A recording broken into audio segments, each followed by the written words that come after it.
Live here from the North Baton Rouge Reunion, we have a special guest, Greg Spears. Greg, welcome to the North Baton Rouge Reunion.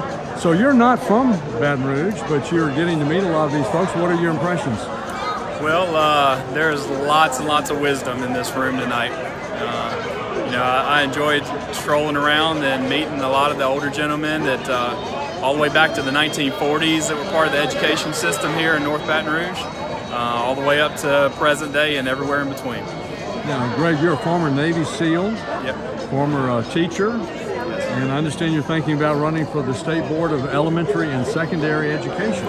I am. Tell us a little more about yourself and why you're considering it. Well, I've always been drawn to the education system. I was a youth pastor back when I was in college. Felt a calling to our young people to raise them up to be the next leaders. And the more I talk to people from the room tonight and the surrounding parishes that I've been meeting with, the more I'm seeing that there's a dire need for someone to step up and come up with some good solutions to improve our system that we have today. So tell us more about yourself and your life experience.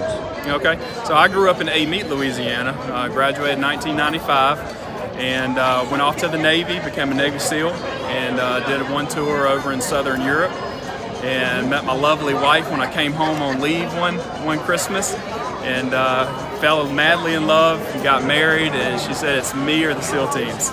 So of course I chose her and moved back to the Hammond area and went to Southeastern, where I graduated #1 in my class back in 2002.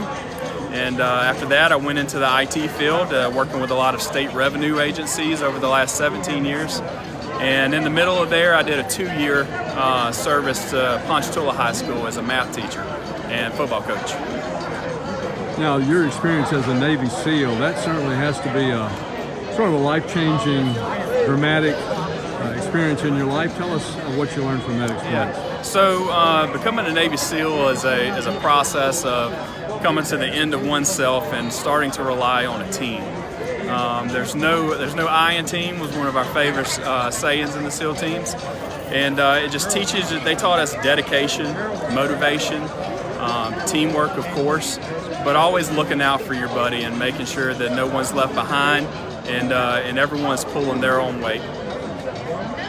So now, education's an important topic for you, and what's the status of education in our state right now, public education? We have a lot of good educators in our system, everywhere from Bessie to our local school boards and our schools. And those people have done a lot of good things over the years, but we find ourselves in difficult times. We're at the bottom of the list in the nation in education. We have a high non-graduation rate.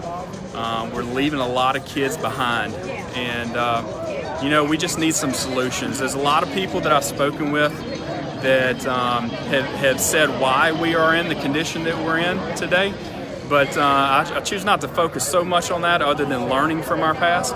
But we need to sit down and talk about what we need to do to get ourselves out of the pit and moving forward. Now, you had the experience of teaching at Ponchatoula High School. What was that experience like, and what did you take away from it? It was a brief experience. It was 2 years, and I learned a lot during that time. Being an educator, you learn, you deal with those kids, you interact with them on a daily basis, you learn the backgrounds. A lot of these kids, they come from troubled homes, and we can't just, when they show up to your classroom the next day, and they're sleeping on their desk because they didn't go to sleep till 3 o'clock in the morning for various reasons. You can't just label that kid a bad kid or a poor student.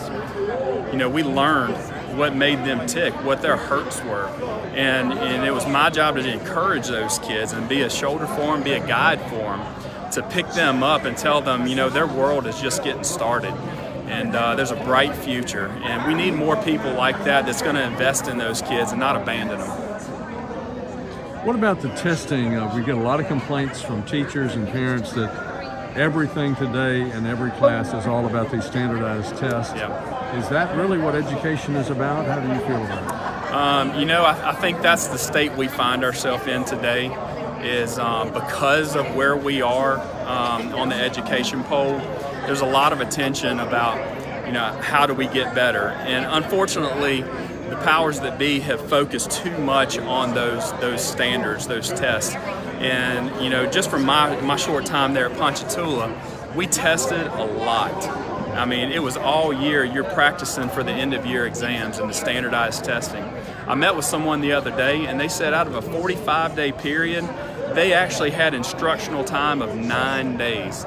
The other time was preparing for the test, getting it ready, taking the test, and then sending it off to the boards that scheduled it. So how can we change that?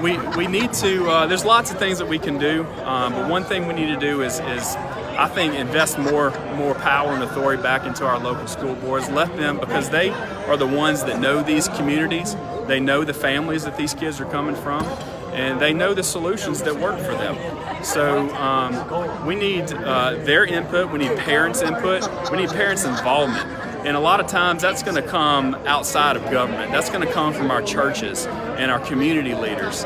And so we really need to get the whole community involved, because great schools are built around great communities. So we really just need to get parents involved more. We need to get more interest in the kids' education and off of politics. And how can people contact you, Greg? They can reach out to me. We're currently, we're developing a process to where we think we're going to get in this race. We got to cross a few more T's and dot some I's, but there'll be more information about that coming out in the weeks ahead. If you'll give us an email address. Okay, gspiers, SPIERS, @outlook.com for now. Great. Thank you so much, Greg. All right, it's a pleasure being here. Best wishes to you. Thanks for coming tonight. Thank you very much. Take care.